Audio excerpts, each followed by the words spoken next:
Thank you for watching the Housing Oregon YouTube channel. Please like and subscribe. Slide decks from the presenters are going to be available below. Thanks for watching. Good. Welcome, welcome. You see why we're here. Just quickly, OHCS presenters, yeah, now I can hear it too, will provide background and program information, and organizational leaders will share their insights, key accomplishments, and a look to the future.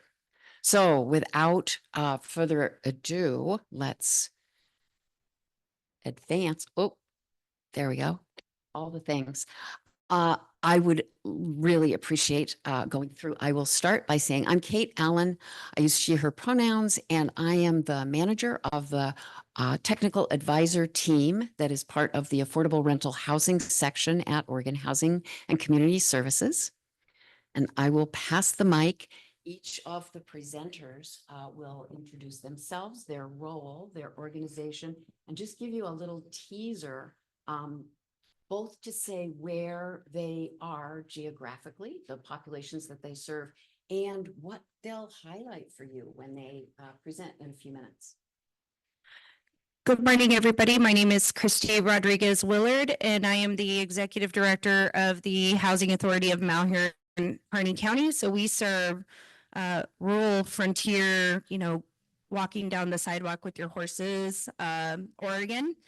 And we are very, very Eastern. And I am pleased to be here today because we have not applied for capacity funds in over 20 plus years.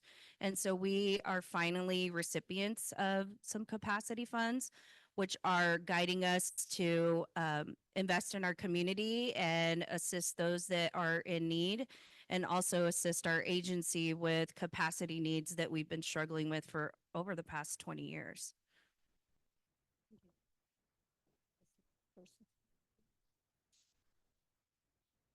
I think this is, oh, okay. Oh, it says geographic. Okay, I'm gonna, Maria Elena Guerra, Executive Director for the Farmworker Housing Development Corporation, and Evolve Workforce and Multifamily Services, which is non-profit property management company.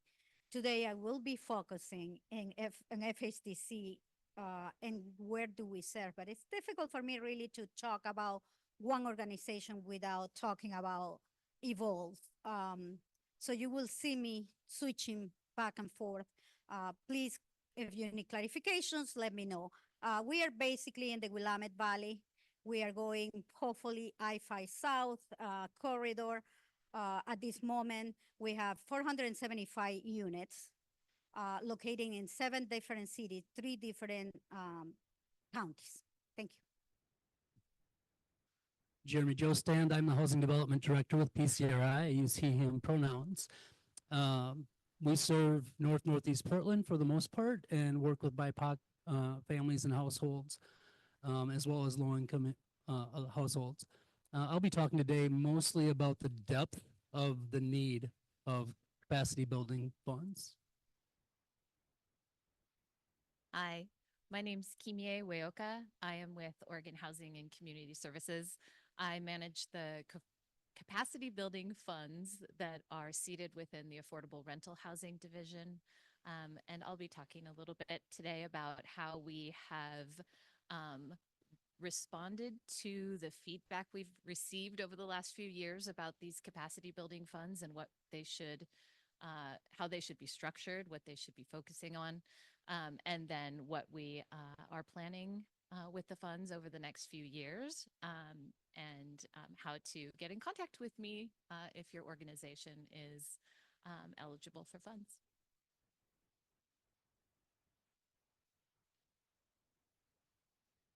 Thank you all. We feel very lucky to have such a knowledgeable and generous panel with us today.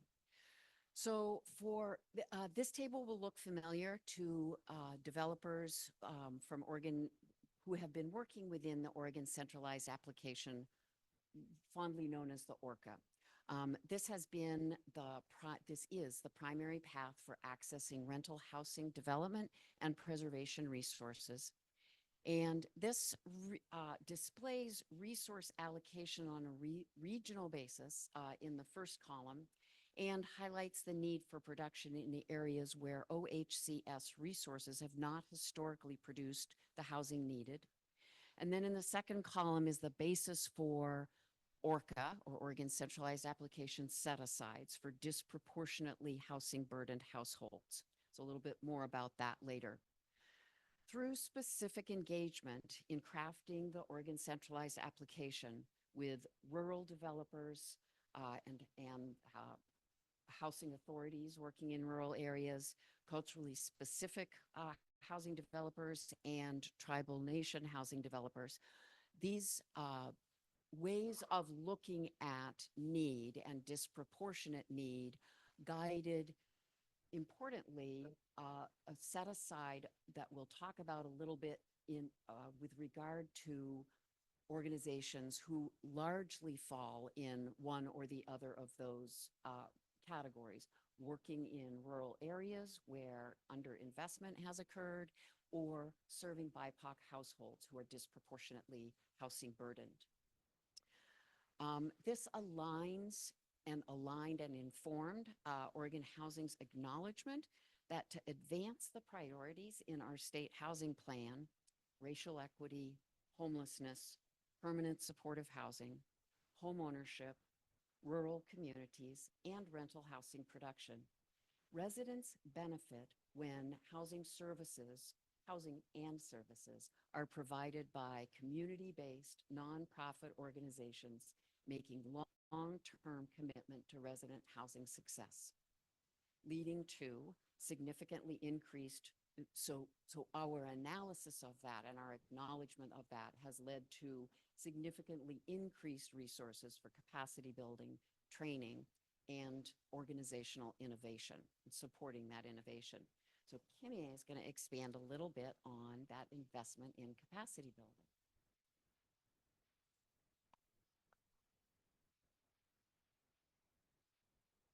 For those of you that aren't familiar with the affordable rental housing capacity building grants, they've been around since 2010. They are funded through the General Housing Account Program called GHAP. And GHAP receives funds from the county document recording fees. So unlike some other resources at the state, the affordable rental housing capacity building grants are consistently being replenished through those recording fees. And so it gives us a special, a unique situation where we can cross biennia and not be tied to biennium spending. And so I say that because in 2018, we started doing some more intensive community engagement, both around the statewide housing plan and also related to capacity building. And the feedback was loud and clear that we needed to be getting more of these funds out. They needed to be much more flexible. We needed to think about capacity building on a more holistic interpretation of capacity building. And so we needed to be looking at our rules and policies and how those limit capacity of our partners to do their work, as well as a kind of myriad of other really important pieces of feedback. So I wanted to just first kind of share with you all how we as an agency heard those key pieces of feedback related to the capacity building grants and how we have responded in the last 2 years. So around internal improvements, we took a look at the capacity building grants policies and the rules related to how we are using them. We made some pretty significant changes, including making a rules change to add eligibility for Native Nations sharing Oregon with us. And so we made some internal rules changes. We also heard your feedback around our NOFA processes and how those needed to be updated and thinking more along a pipeline. So the ORCA was released this year, which is the centralized application process, and allows us to have a much longer view of the projects in the idea phase all the way through to financing and completion. And then another really big piece of feedback was bringing back personal attention and support in-house. So the technical advisor team was created, of which Kate heads up.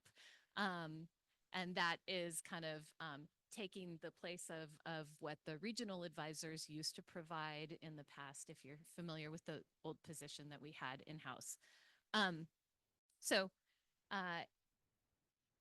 these slides will be shared with you. Essentially, we have tried to respond to every single piece of feedback we received, that the grants needed to be much more flexible and span the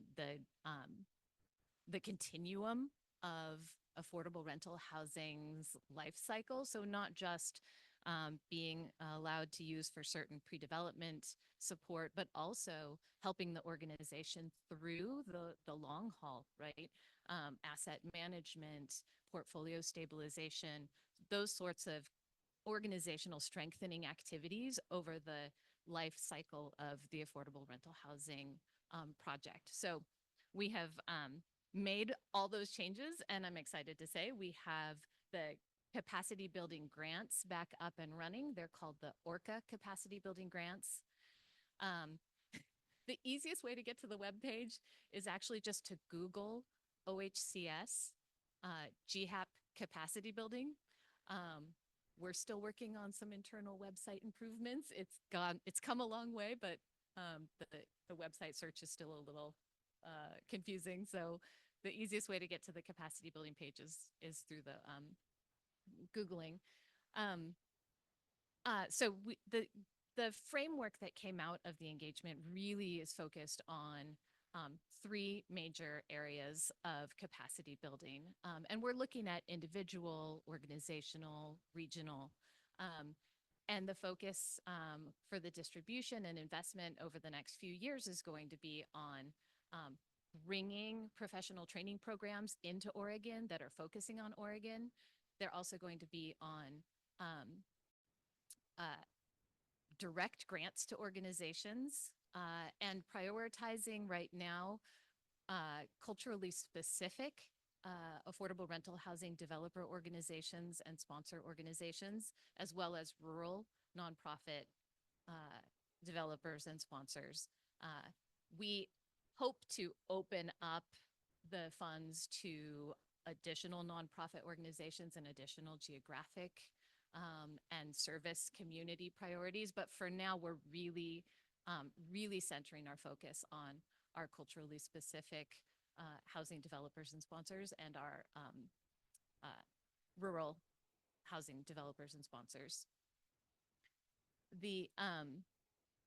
Over the last couple of years, and I've been so busy cranking the money out, getting the money out, that I haven't had a chance to pause and do some analysis, but I was able to do some basic analysis of where the funds have gone over the last few years, and we have made really significant increases in the amount of capacity building funds that are being invested in our nonprofit, culturally specific, led by, for developer organizations, and our rural serving organizations. And so I'm excited to see that the framework that your feedback helped us to design and develop is really starting to impact the focus of our capacity building investments.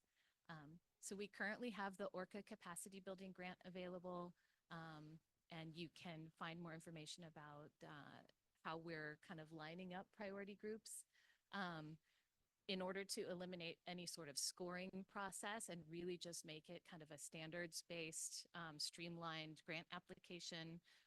We do need to open up eligibility to certain priority groups in a sequence.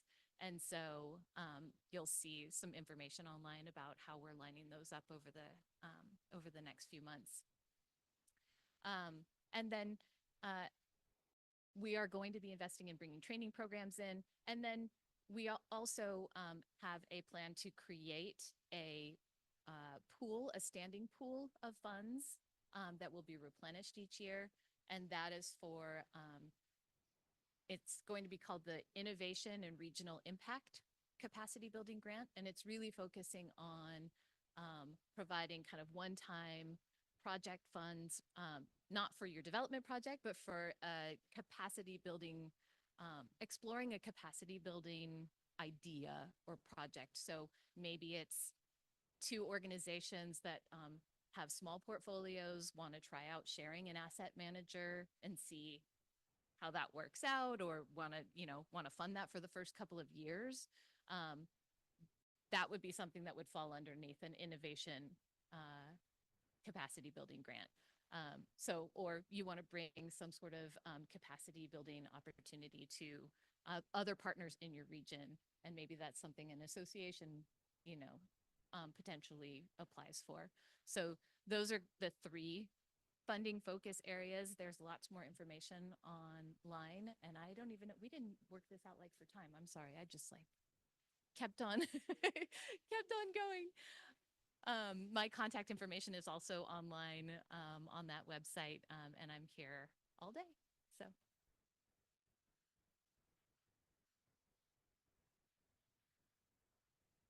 Thank you. And when I didn't have the mic on, I meant to say that we'll do some quick context setting, Kimmy and myself, around what Oregon Housing is putting into this mix. Then we'll have presentations from our three developer panelists, and we're going to leave some time for questions and answers. So please cue those up. Talking a little bit, Kimmy spoke about capacity building response to what we learned from data and conversations. I want to talk a little bit about the response on the resources for project side. So the set-asides that we looked at a minute ago were a response to the data. Technical advisors are, so let's pause for a minute on those set-asides. So we looked at regional, and then there's this organizational set-aside, and this sort of recognizes the intersection of both underproduction and housing burdened households or cost burdened households. So organizational set-asides, a total of 25% or about 135 million of the $500 million that's in the current ORCA available resources are available for culturally specific organizations, tribal housing organizations, and nonprofits and housing authorities working in rural Oregon. So the way those work, and there's been some conversation in our sessions over the last couple of days about our regional set-asides for affordable rental housing are being quickly subscribed. The good thing about having this 25% organizational set-aside is those are the last dollars we'll spend. So organizations who are working on those projects don't have to be concerned right now that if their project is in one of the regions that is quickly getting subscribed, that those dollars will be gone. Because in some ways, that's been a problem for a long time. So the 25% set aside for organizations is intended to address that issue. The other tool that we have is a team of technical advisors, and this is also a new innovation for affordable rental housing, to have a team of team members. And I'm going to ask team members in the room to put their hands up. Angelica and Claudia are here. We've got a couple of additional folks on our team intended to act as liaisons between developers and Oregon Housing for three or four primary reasons. Navigation of this new funding process. This is new for everyone. Developers who have been working in this a long time are like, what in the heck? Like, no NOFA, this rolling thing, what is this? We love to talk people through that. Access to the other resources. So those organizations, we align really well with the resources that Kimie oversees around capacity building. We can connect folks to the pre-development lending program and other things. So we serve as kind of both navigators and connectors to OHCS internal tools. Most important, as my team members often say, is our role in building relationship. So for a long time, if you're developing rental housing, you have this transactional relationship with OHCS and you work hard in a NOFA and then you get it closed and then, you don't talk to us anymore or we don't talk to you. What we want to do is pay attention to what your development pipeline is, how your operation of your existing housing is affecting your ability to build more units or to directly address that need. So that's the conversation we love to be in with the developers that we're working with. And because of a somewhat limited capacity and a lot of really great developers who are paying attention to these priorities, we tie service for organizations who are eligible for the set-asides. I wanted to click real quickly and point at some early results we are seeing. So as of September 10th, just kind of working through. So this graphic shows essentially the Oregon housing application process, the centralized application known as the ORCA. The entry point for that is the intake. So the intake process is a very high level look at your project. Folks have heard we had very big response in April when this process opened. We had over 200 projects came in. We wanted to take a look at who's coming in that are in our set-aside eligible groups and our service groups for the technical advisors. Of those intakes, 19 of those were culturally specific organizations or tribal housing organizations, and 28 were projects sponsored by rural nonprofits. The next step in that ORCA process, so that was kind of like, you tell us the early things. Can that project proceed with the funding that we have on offer now? And if so, those projects move into a work center. So we took a quick look at how many projects are in work centers. Right now,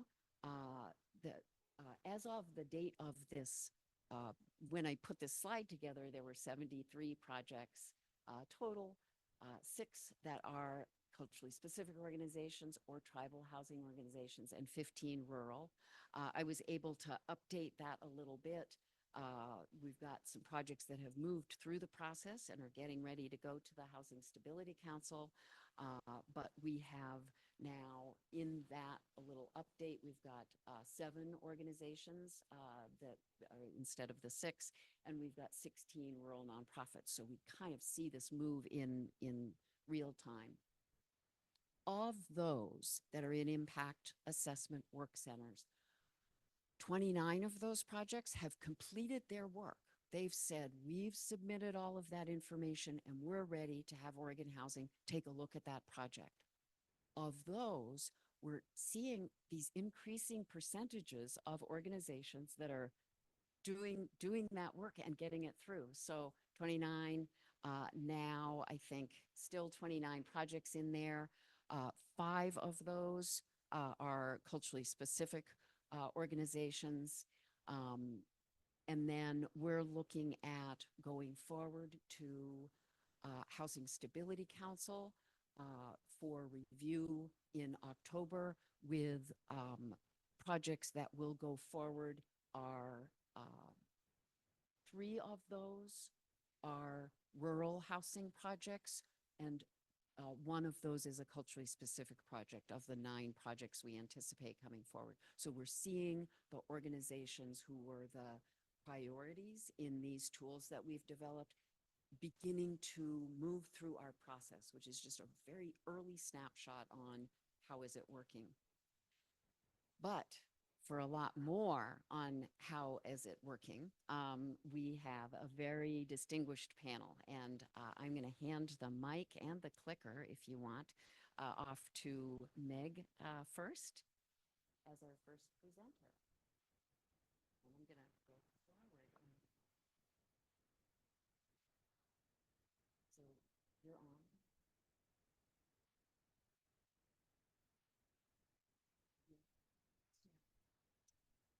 So a little bit about FSDC for those who don't know much about the Farmworker Housing Development Corporation. Our organization was established in 1991. It has actually 12 affordable housing communities, 480 units in total, nearly 2,000 individuals served. And you will see that even though we don't have that many units, we have a lot of residents. Our average family composition is 5 per each household. We serve farm workers mostly, but lately we have opened our doors to workforce and low-income families. And why we did that? Basically because we saw that our families, in some cases, didn't want to leave the farm worker work to get into a different enterprise because they were afraid of losing their homes. Basically, we were keeping them for looking for other auctions to get a family income. So we work that out and we say, okay, there is a lot of people, especially BIPOC communities in the service industry, in the construction industry, and we want to house them along with the mainstream population. At this point, we have properties in Salem, Independence, Silverton, Woodburn, Sublimity, Staten, Lebanon is our latest property. It's 130 units. Name of the property is Colonia Paz, and we built that property when a not very nice administration was in charge of the USA, and we thought that the name of that property should reflect our desire for a peaceful world. And by the way, you're gonna see that most of our properties have murals on them, and the names that we select is based on what are we going through at that time. Our mural in Colonia Paz includes the pandemic because nobody's gonna forget that, and we have that. And we have that in that property. Thanks to many of the resources that Oregon Housing Community Services put out, we also were able to buy the Albany location, which is an 8.6 acres that we will be developing in the following years. Meaning, and I don't want to get into any details, but meaning if you work with the technical assistant team that I just in love with that area of Oregon Housing Community Service, because after many years, I have been in housing for 20 years. And it has been a while that I don't feel this sisterhood. I'm gonna say it like that. It's a sisterhood. I can call, I can cry and say, I don't understand this. I have no idea what you're trying to do in here. So hopefully we're gonna do a great development in Albany. But buildings are buildings. Nobody cares really about buildings, let's be honest. Only property managers and asset managers care about buildings. Developers, sure, and then they leave the baby behind for asset management and property management to take care of. But what I want you to keep in your mind is the following pictures that I'm gonna show you. This is what it really, our business is about. It's about building communities. It's about building resilience for our kids to being able to go from working in farm labor or working in any other service industry to live their lives as a kid, not having to even watch their younger siblings because mom and dad have to leave the house at 5 a.m. in the morning and they don't return until 10. And how we do this? We do this through services. We provide after school services. And one thing that we all need to understand, we don't do this alone. It will be impossible. We basically develop memorandums of understanding with several partners in the area, and we collaborate with them. They come to our housing projects and they provide services, dental vans, medical vans, after school programs, art programs, because one of the things that our kids, especially in rural areas, don't have access is art. That's another subject that why we build murals. That might be the only way for our kids to get in touch with some kind of art and know that, you know, the work that their parents are doing, even though it's a legit and you know, it's a good job, they can dream about being, and that is part of my presentation moving forward, is the opportunity to dream and the opportunity to get back to their communities. And for me, all this is also about our staff retention.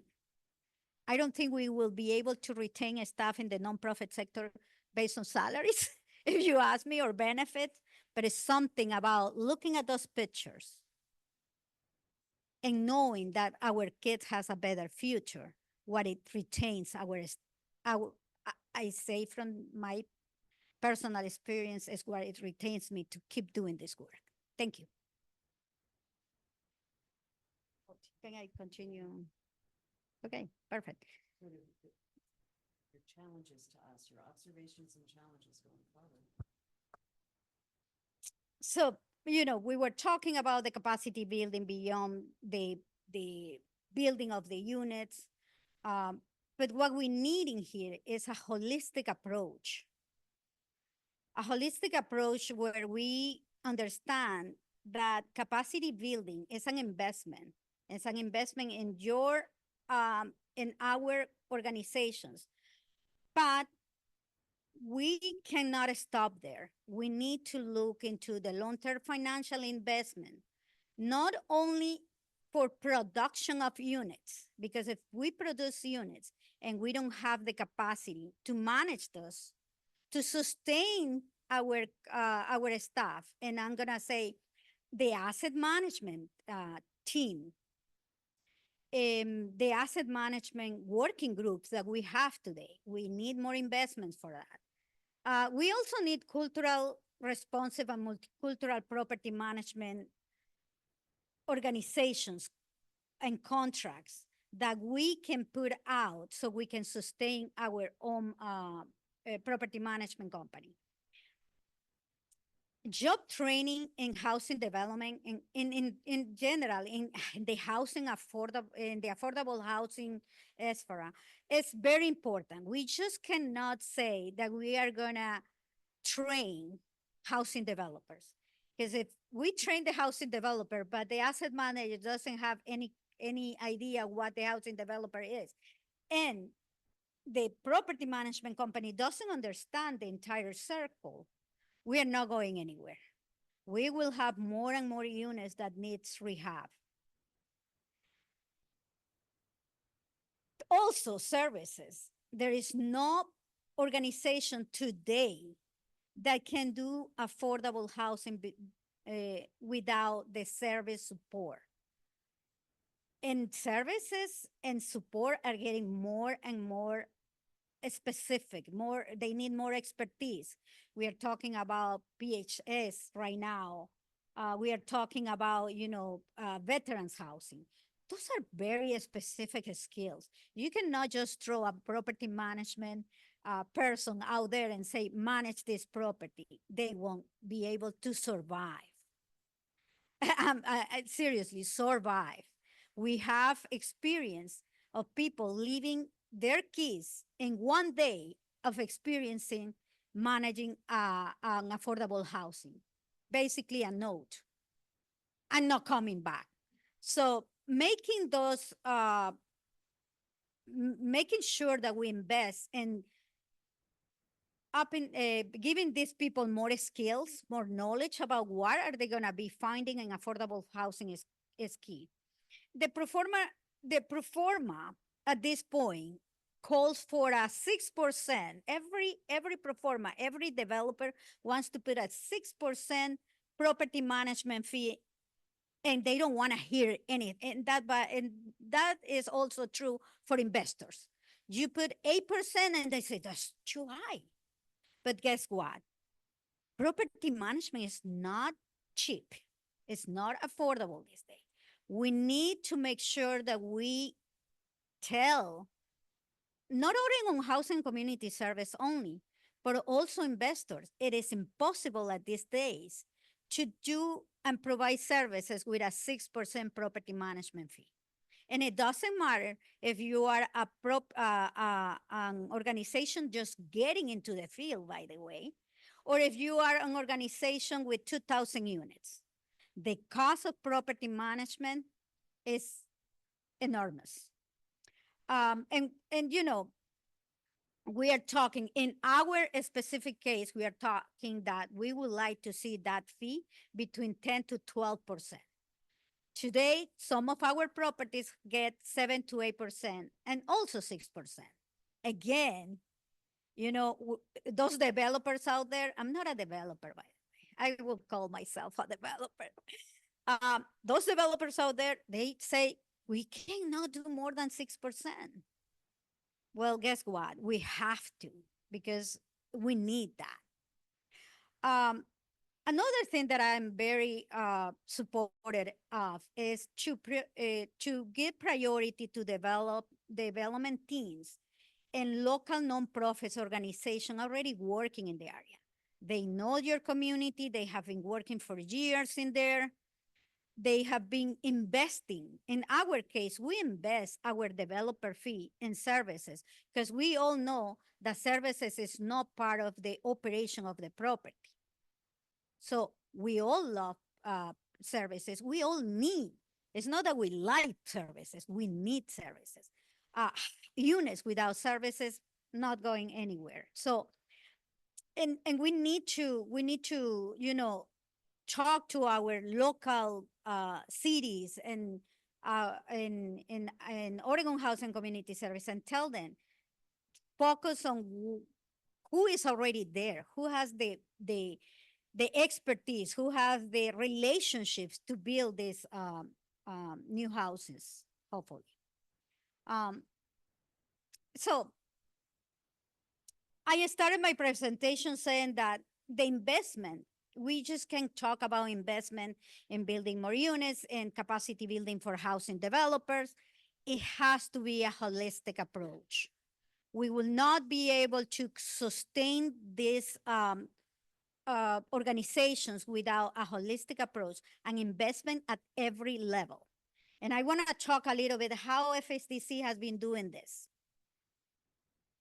And I'm going to talk about specific people in our organization that for me is the dream come true. We have Margarita Bautista moving into one of our properties when she was 7 years old. Today, she's the junior housing specialist for FHDC. And that was done, sure, because Oregon Housing and Community Service now is recognizing we need capacity building, but also because the organization is investing. FHDC invests in people from their own communities since they start getting into our communities. We also have Alexandra Morales, another kid moving into the one of our properties when she was 6 years old. You can see her picture on the left, is it left? Left, yes, side. She has two siblings, and now we were talking about mentorship yesterday, and she's a mentor to the two siblings that she has. Also hired to be an asset building in the organization.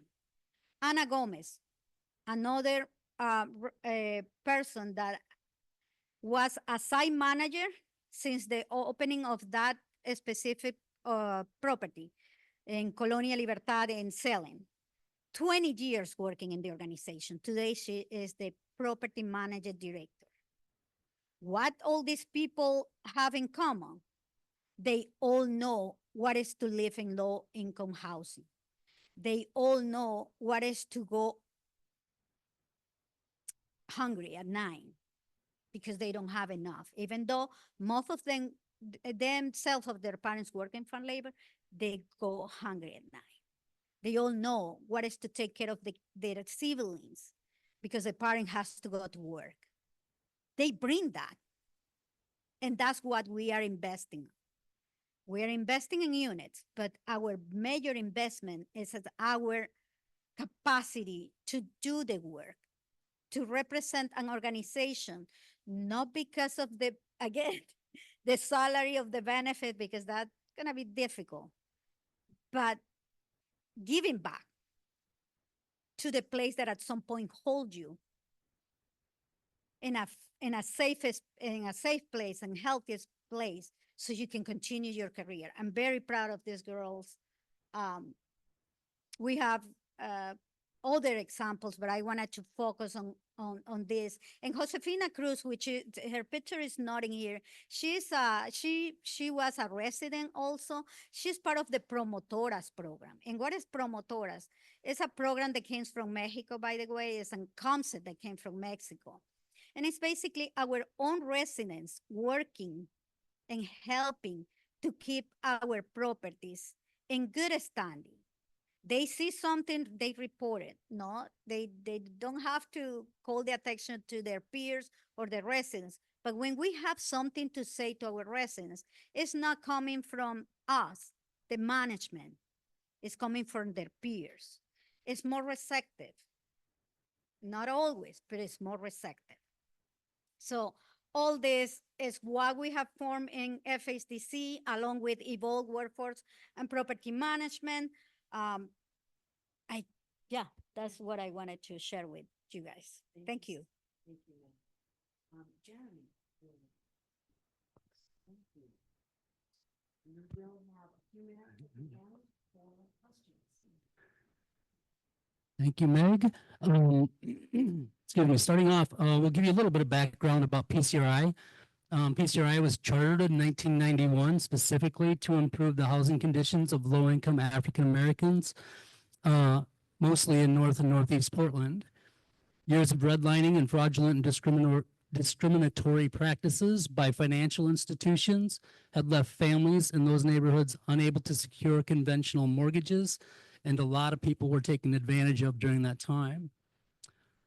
We were ultimately formed in 1992 from the fallout from the Dominion Capital lawsuit.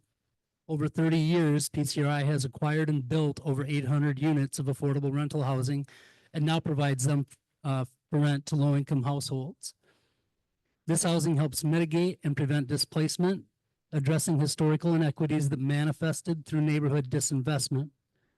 70% of PCRI residents come from communities of color, and the majority of them earn less than $50,000 a year for household area median income.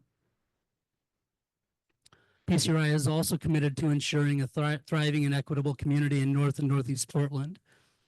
This community, the historic homes to Portland's and Oregon's largest concentration of African American residents, has been continually threatened by discriminatory policy, disinvestment, and displacement.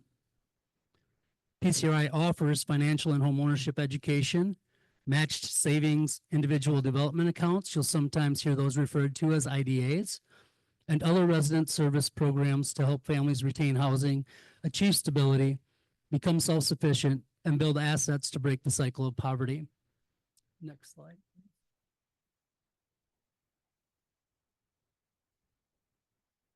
Before I get into this slide, I'm reminded of a question. So often you hear people ask, well, what happens if we train people and they leave? The question you should be asking is, what if we don't train them or can't train them and they stay? So what have we done with capacity building? PCRI's funds have been used primarily to help with building up low-income housing tax credit capacity.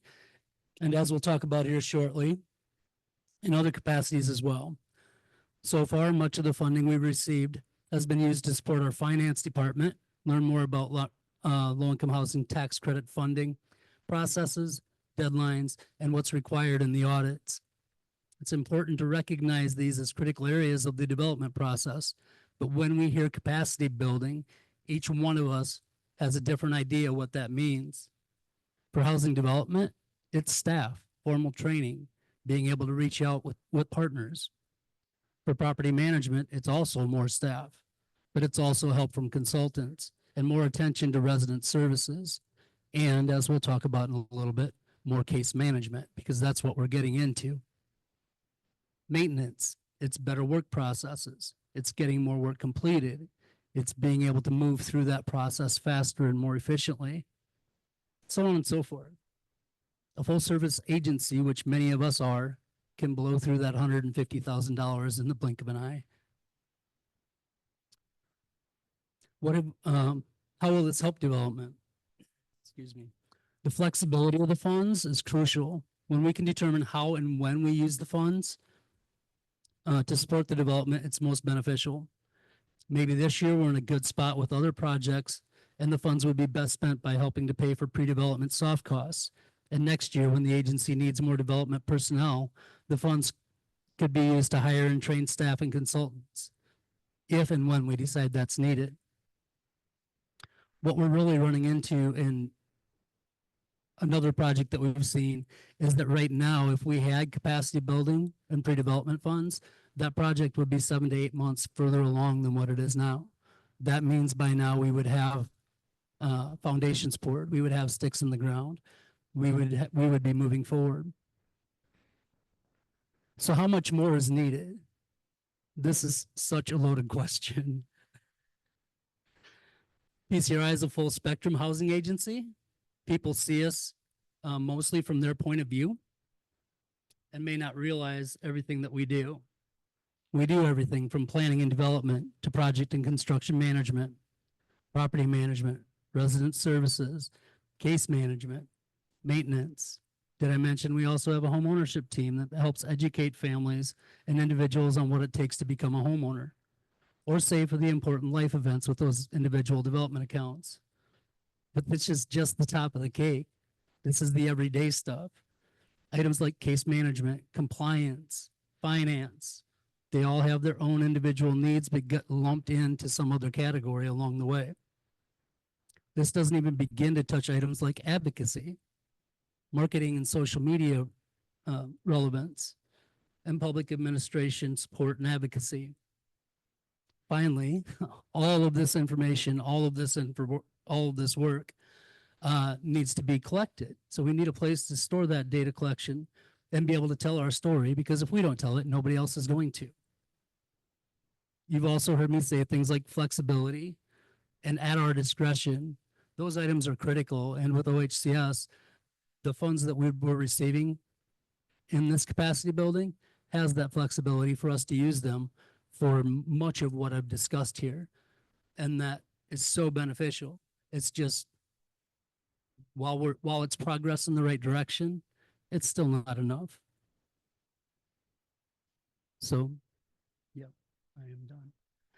Yeah, we appreciate this opportunity to work with OHCS and at the same time recognize the need is great and there's still much work to be done.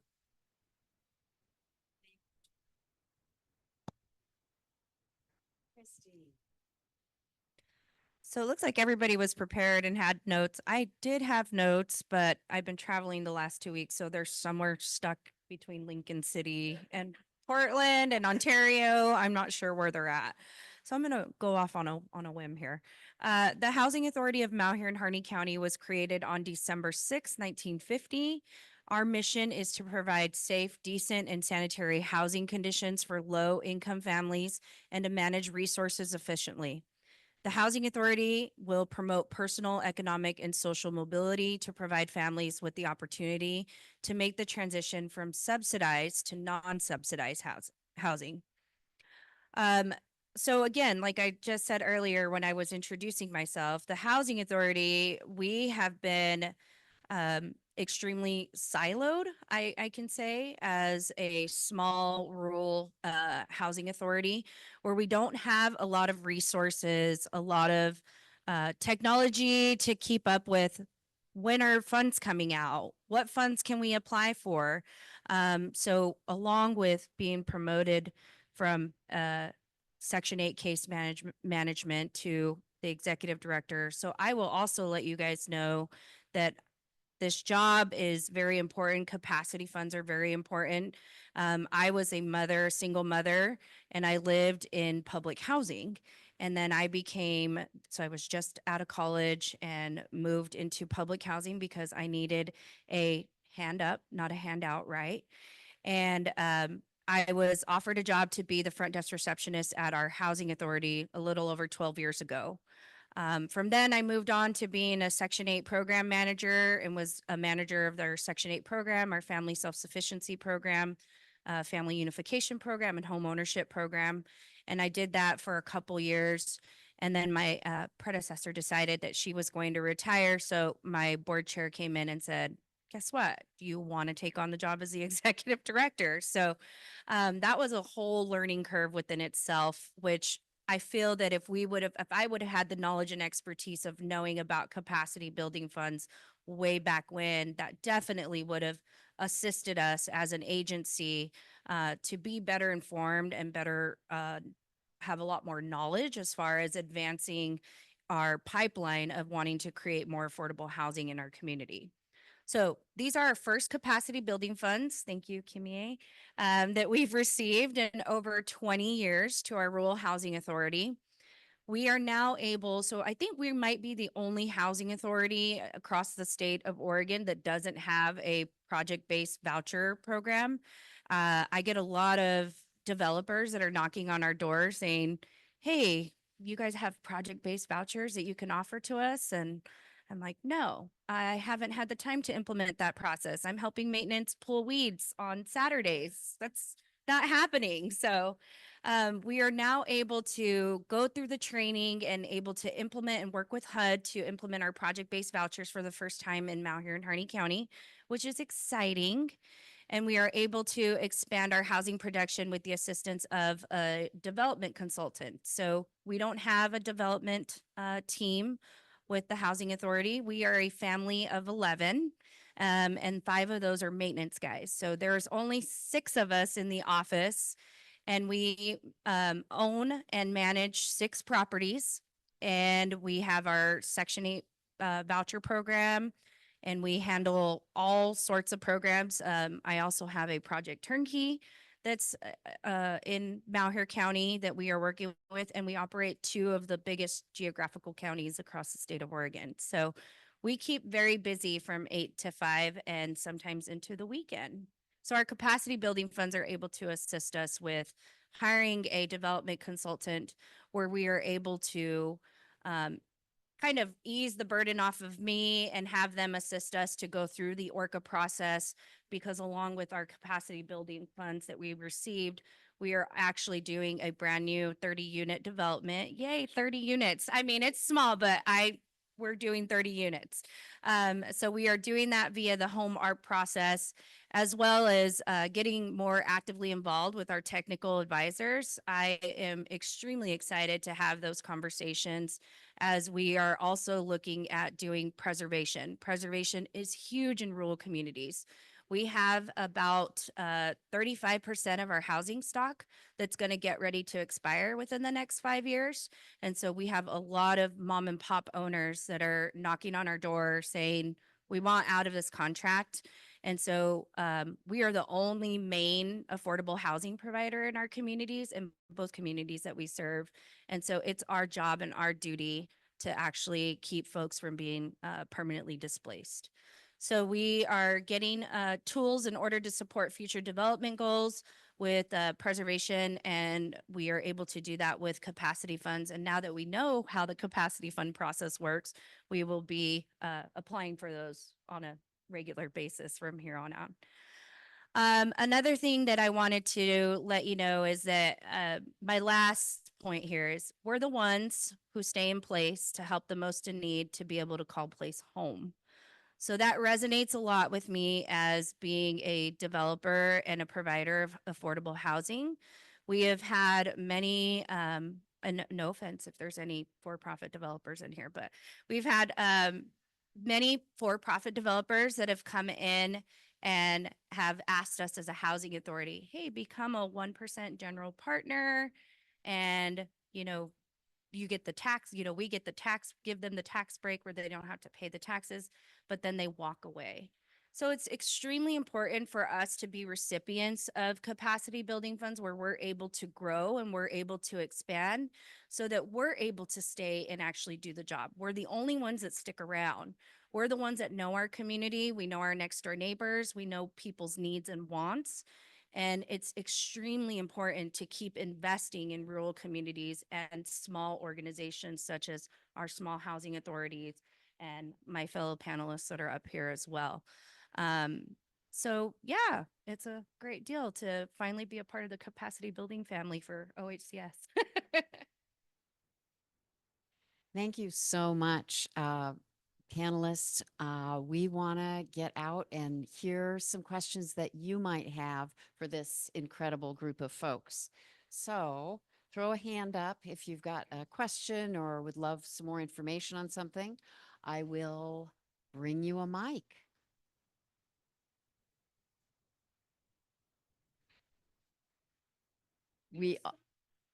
You're so great.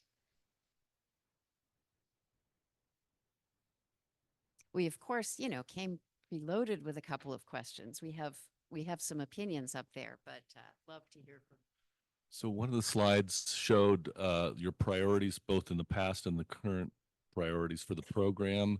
In the past, it was to develop project managers. I think it was something along those lines, but I didn't see that in the current priorities. Do you feel like that's not necessary anymore, or do you feel like it's transitioned into more specific goals? That's a question for Kimie. This is where everyone gets their steps in. So no, everything that all the things that were priorities in the past have carried over. This is an and, and so really the guiding priorities right now are to deepen the bench, right? Workforce development across the housing development and asset management continuum. So that means, getting more money to organizations directly, investing in bringing training programs that are Oregon specific, and then also putting money out there for innovation and ideas that people want to explore. Organizations might want to come together and explore to support capacity of their region. So the grant eligible activities and the scope really kind of contains everything that it used to, and we just widened it.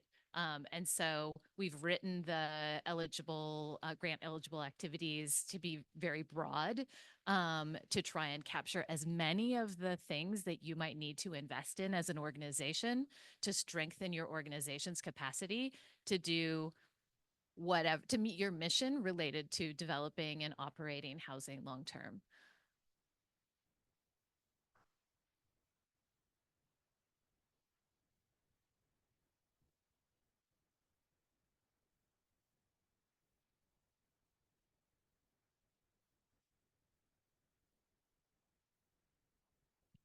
Hi, good. Is this on? Oh, okay, it's just very low. Good morning, Mary Rain O'Mara from Central City Concern. It's been years since I've applied for one of these, so I'm interested to see what you're all doing with the capacity building grants. I'm curious for those activities that are staff capacity. How did you identify the training needs? Did you do a survey of staff? Did you get feedback, or sort of how did you develop that staff training and development plans for your agencies?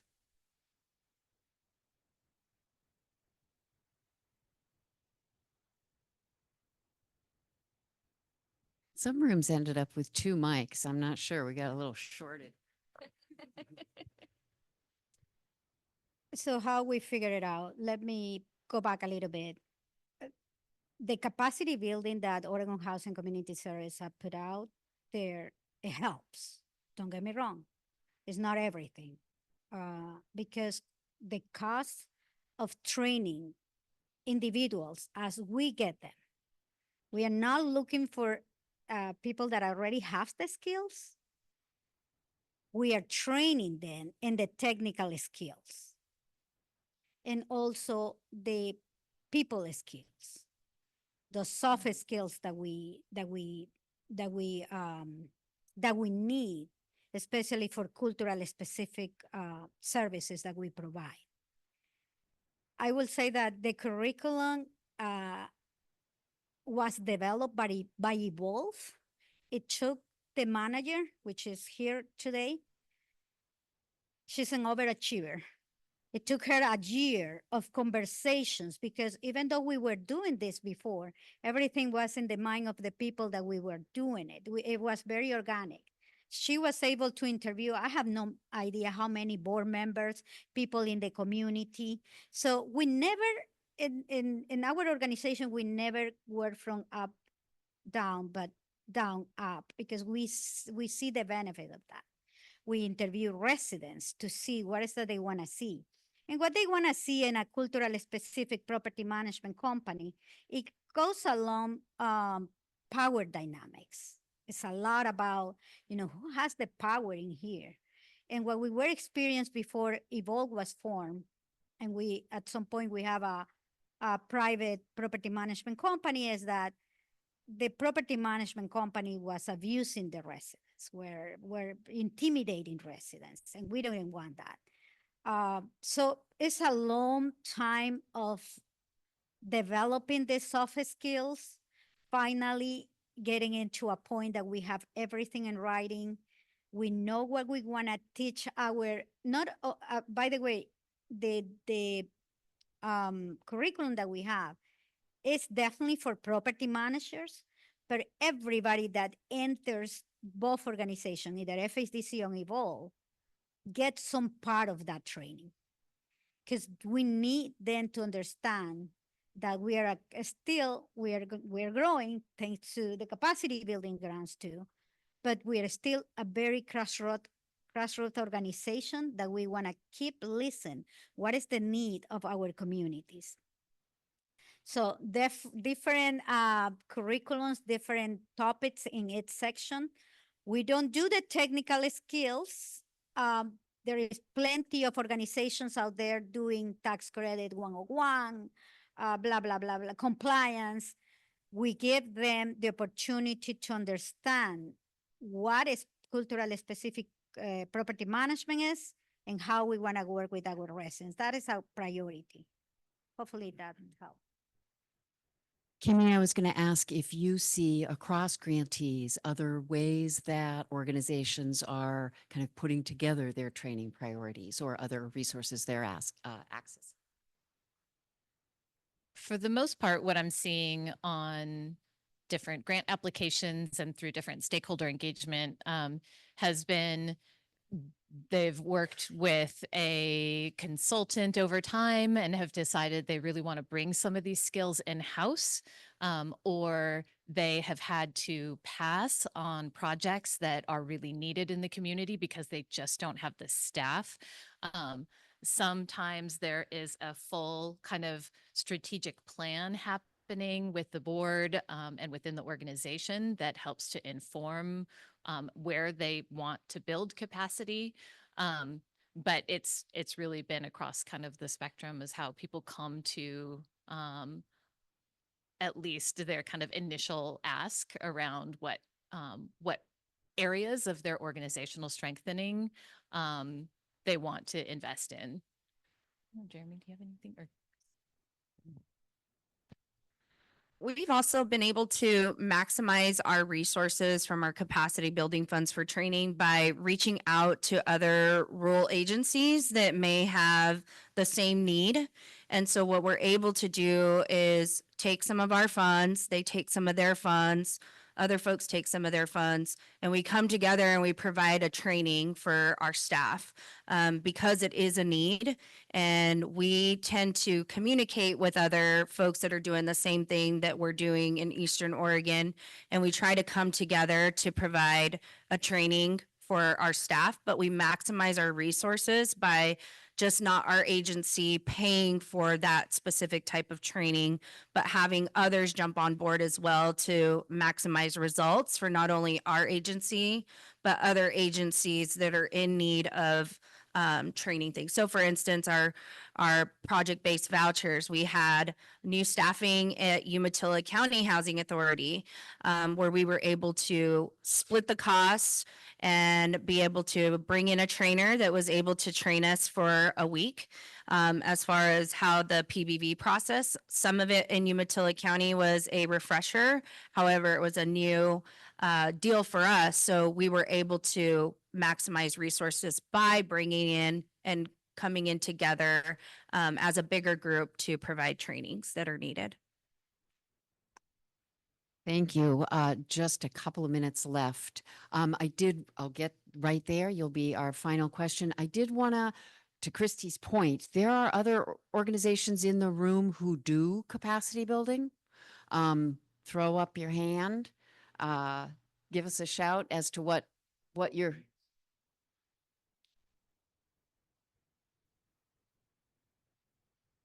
Good. Sure. Yeah. Has a lot of resources at the national scale as well, serving a broad range. All right. Yeah. Absolutely. So I just moved here 3 years ago, and we used to have a conference like this where I came from.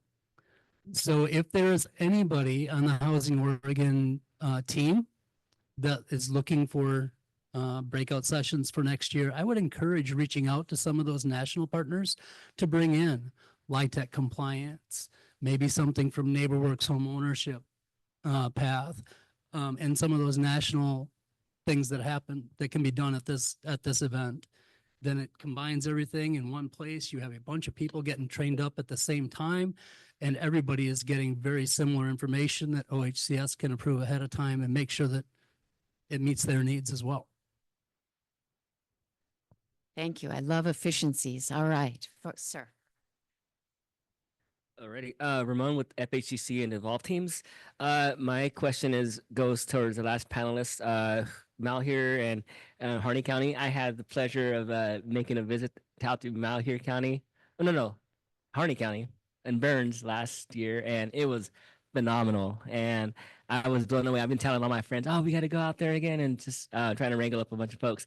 I was very excited to hear just about the expansion, and I kind of have a very limited, I passed through there once a couple years ago as well, but just really great to kind of hear more action happening out there. And I got a friend who's really into beautifying the downtown Burns scene. And it's really awesome to see how much it's coming together. And my general question is, I know that you kind of referenced in your presentation about the 30 unit project you guys got going on, but also I'm kind of curious about what other ideas, what kind of dreams are in the pipeline for your team.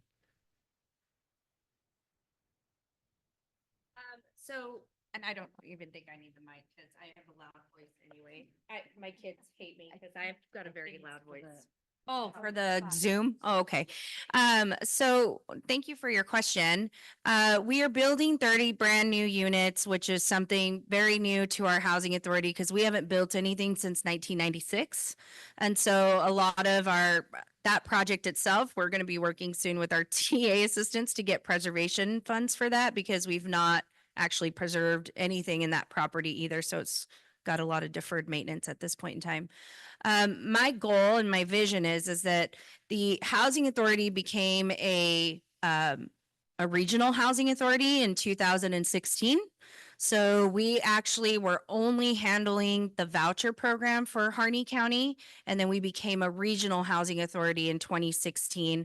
And so we incorporated to become the housing authority of Malheur and Harney County.